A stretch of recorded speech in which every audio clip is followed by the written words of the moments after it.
Hello Platinum Hunters, how you doing today?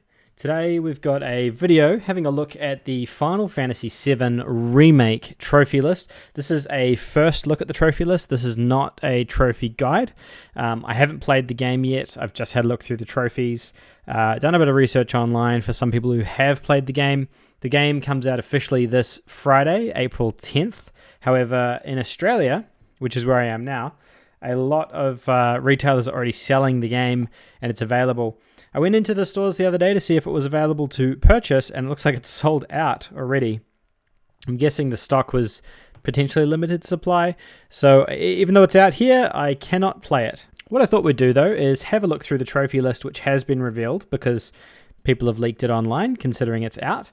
I found a really good comprehensive list of the trophies on powerpyx.com. So shout out to PowerPix for having a pretty comprehensive comprehensive list, I suppose, of the trophies. Everything else I found was dodgy screenshots and things like that. So it's kind of hard to see and read, but this here is nice and clear. So I thought we'd go through this quickly together and have a look at what we think of the trophy list, or our initial opinions of the trophy list. And then hopefully I'll get a chance to play the game and use a bit of community knowledge next week, and I can put a trophy roadmap together for the game as well. So let's have a look through now. Just a heads up to anyone watching. Of course, there are going to be spoilers for Final Fantasy VII Remake. I know it's a 15-year-old game at this point, but still worth pointing out that there's probably going to be spoilers for the game. All right, so there is a platinum trophy called Master of Fate. Of course, there's a platinum trophy. That's what we're all here for. And then we have completing each of the chapters. So these here will be all unmissable. These are all story-related trophies, and they go from Chapter 1 all the way down to Chapter 18. All of those trophies from Chapter 1 to 18, all the names in between, are all story-related. They'll all be unmissable. I don't know that for a fact, but I can guarantee it. I'm not going to read the names of them out because they probably reveal spoilers about the game, so let's just move on from those ones, and we'll keep going through the rest of the list. So next we have Warming Up. This is for winning a battle. I'm guessing this is something you'll earn in the tutorial. Weakened Resolve. This is for exploiting an enemy's weakness. If you've played Final Fantasy before, you know that each of the enemy types has an advantage and a weakness. So again, something you'll probably learn during the tutorial. Free a bound ally, another thing you'll be doing in battle. And then stagger an enemy, another thing you'll be doing during combat as well. So these four here, I imagine, will be the first time you do this instance or this type of attack. Winning a battle, finding a weakness, freeing an ally who's been bound during battle, and staggering an enemy. They'll all be stuff you'll get. They'll be unmissable. They'll be unmissable throughout the game. Next, we have Music Collector. This is for collecting 3 music discs, some sort of collectible trophy. Not sure if there's another one down below for more music discs. You've got Complete a Quest. Again, something you'll do at the very beginning of the game. Probably an early trophy you get. Max out a weapon's proficiency. This one here is interesting. This one here is your standard, upgrade your weapon to max type trophy. Level up an orb of materia. No idea what that one's for. Materia for beginners is the name of the trophy, and it's a bronze, which indicates maybe it's not a massive stack cumulative type thing. Who knows? Invoke a summon. That's for doing your first summon, obviously, as it says in the trophy name. Biker Boy, get praised by Jesse at the end of the motorcycle minigame. This one here I was reading about online, and people initially thought this was missable because you can only do the minigame once. However, after you have finished the game, you can go back and replay chapters. So you can go back and replay the motorcycle minigame. It has to be done in a specific way to unlock the Biker Boy trophy, but you won't miss it. It's not missable. Heavenly Dart Party, raised to the top of the 7th Heaven Dart leaderboard. Minigame, you obviously have to play the darts minigame throughout the game to unlock this one here. Obtain the Chocobo and Moogle materia. Those are particular summons that you can unlock in the game.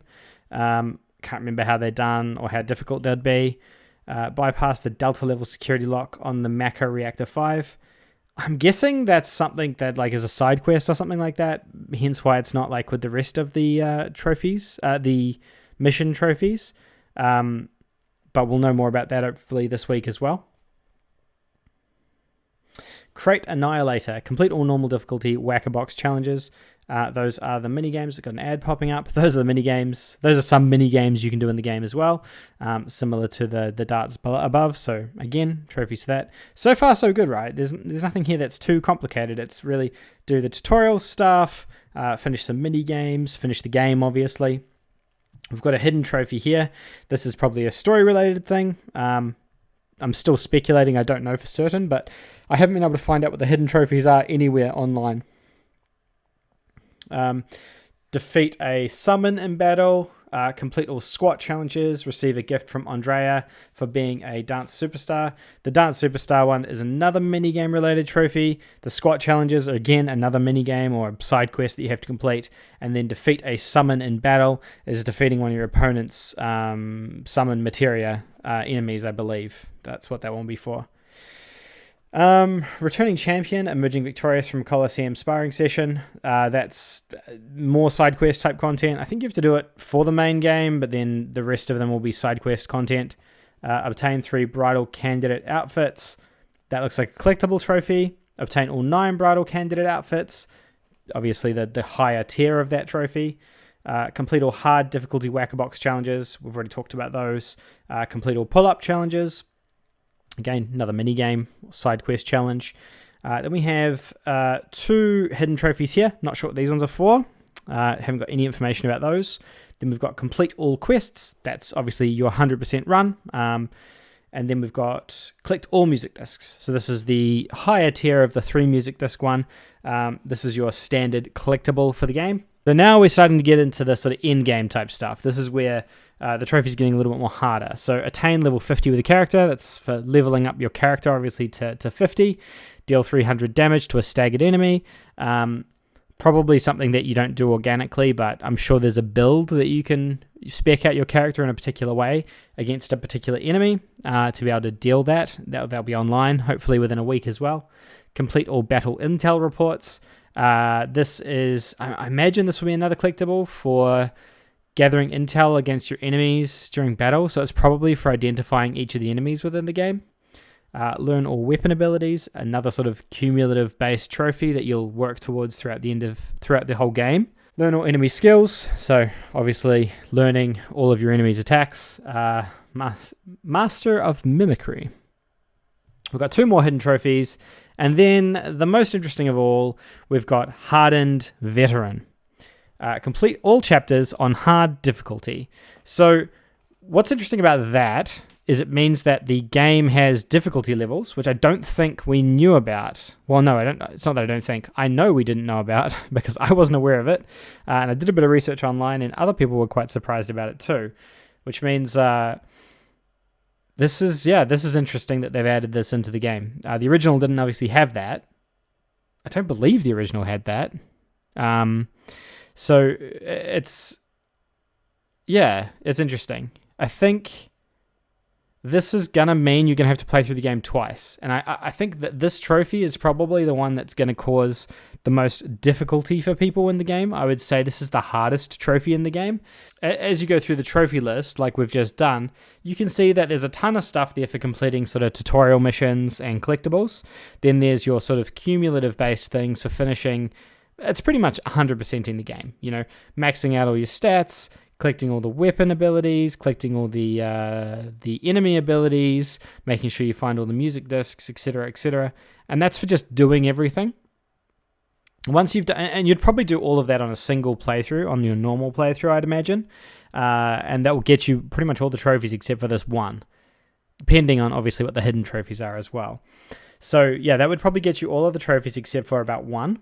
And then you'd have to go back through the game again on hard difficulty once you unlock it, I imagine, after playing through the game on regular difficulty for your first playthrough. So looking at probably a minimum of 2 playthroughs. Again, I don't have the game, so I can't check whether or not hard is unlocked from the beginning. I had a bit of look online, but I can't find anything at this stage. But I'm guessing it's going to be a minimum of 2 playthroughs for this one. And then lengthwise, again, I don't know. I don't know the length, so I wouldn't want to speculate too much without a little bit more knowledge. So when I put out the roadmap or the guide, I'll be able to talk about it. But I mean, if you've got to play Final Fantasy VII twice, you'd be looking over 100 hours, I imagine, for the platinum. You know, again, speculation, but maybe 120 hours. But yeah, we'll know more hopefully in the coming days when reviews have gone live, when creators have access to the game and they start making guides and things like that. I imagine PowerPix here is going to have a guide up when the game launches, so will PS4 trophies. I'll pull together a roadmap video so you can kind of see what the trophies look like in the game and maybe just sort of in a snapshot how hard it is to earn the platinum. Yeah, no online trophies. I mean, no one was expecting it, but yay, no online trophies. So yeah, probably another middle of the range platinum. I don't think it's going to be too easy. I don't think it's going to be too hard. Exciting that the game's finally here. I can't believe it's finally out. This is a game that we heard about years and years and years ago. Then it disappeared and we didn't know anything about it. Now it's back. More information about it last year. It's incredible the game's actually out. It still shocks me that this is available to buy in 2020, which is the worst year in existence. But let me know what you guys think of this trophy list down below. I'm curious to get your thoughts, as always, and have a discussion about the list. You guys going to be picking this one up? Is this something you guys are interested in? Or are you not interested in it? And you're waiting for Call of Duty 35? Let's pick up the conversation in the comment section below. Thank you guys so much for watching and subscribing. And if you haven't already subscribed, there's a little button underneath the video there. It says subscribe. Just go on and give that button a little tap, and you can join the Platinum Army as well. I will see you guys in the next video. Have a fantastic evening. Goodbye.